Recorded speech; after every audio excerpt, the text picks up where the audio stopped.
بسم الله كسر هذا جنالكي زاهر محمد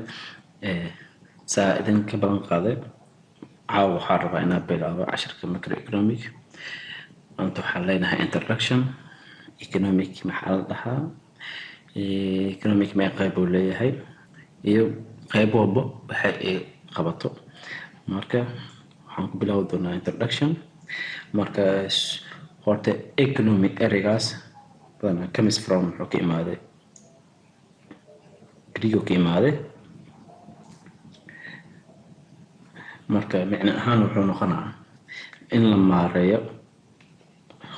household waxaa lahaa family ama kumdad oo hal meel ku nool marka economic maxaa waaye marka maadada economic waxaa waaye waa barashada sida society loo maareeyo resource-ka ay haystaan waxaa la maareynayaa waxa iyaga heer kheyraadka ama hantida ay haystaan la rabaa in la maareeyo oo faa'iido ama iyo sidii qaabka ugu wanaagsan in la maareeyo ayaa la lahaa maadada economic marka economic la dhaho waxaa jiro laba qaybood oo aad u waaweyn qaybta koowaad waxaa la lahaa microeconomic qaybta kalena waxaa la lahaa macroeconomic marka microeconomic waa maxay waa barashada dhaqaalaha sida u shaqeeyo kuwaas oo isticmaala dadka caadiga individualka iyo sida ugu gaaraan go'aan ay ku qoseeya arrimaha la dhaxeeya dhaqaalahooda marka waxaa ka mid ah consumerka ka mid ah tusaale ahaan kale consumerka waa dadka wax gadanaya waxay leeyihiin choices waxbay dooranayaan soo ma tusaale ahaan kale waxay dooranayaan waxaan macnaha alaabaha goodiska kale laba u kala baxaa waa normal good iyo imperial good marka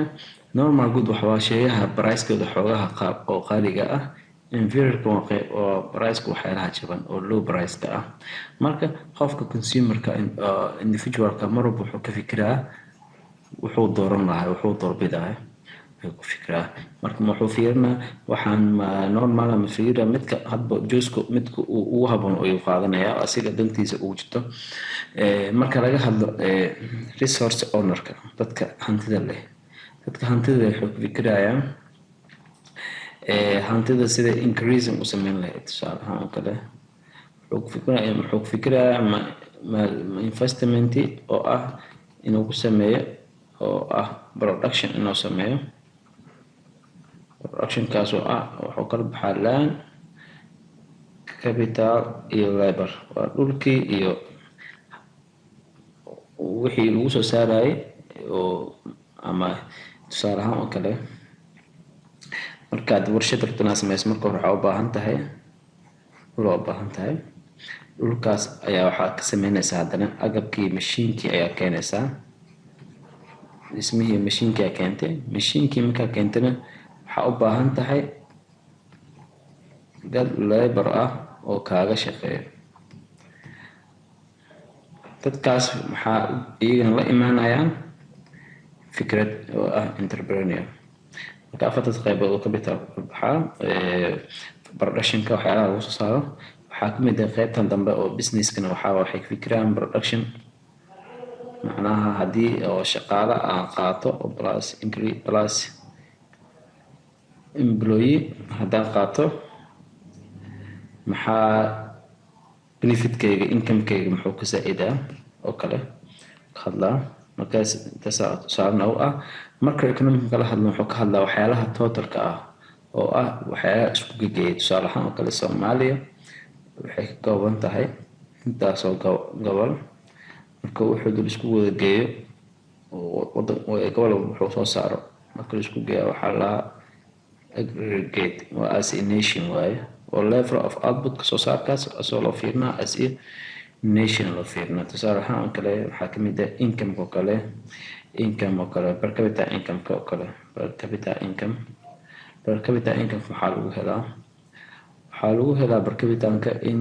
GDP-ga caadiga ah loo qeybiyo population-ka oo wadankaas ah, saasoo kusoo baxaa. waxaa ka mid ah employment oo kale waxaa ka mid ah unemployment oo kale unemployment rate-ka meexuu marayaa wadankaas. waxaa ka mid ah labor force imisuu yahay. markii consumption laga hadlaya consumption-ka waxaa ka mid ah 3 u kala baxaa. waxaa ka mid ah household dadka caadiga ay galaan, waxaa jira midka government oo dowladda ay isticmaalo, iyo mid la dhaho ambish oo ah waxyaalaha hay'adaha private-ka waxyaalaha isticmaalaan. 3daas waaye. waxaa kaloo jiro investment waxyaalaha wadankaas lagu investment gareeyo oo as follows plus stock a jiro, waxyaalahaas oo ka hadlaa. qaybtan price-kan waxaa waaye waxay diirada saaray inflation-ka sicir bararka soo loo maraayo CPI consumer price index.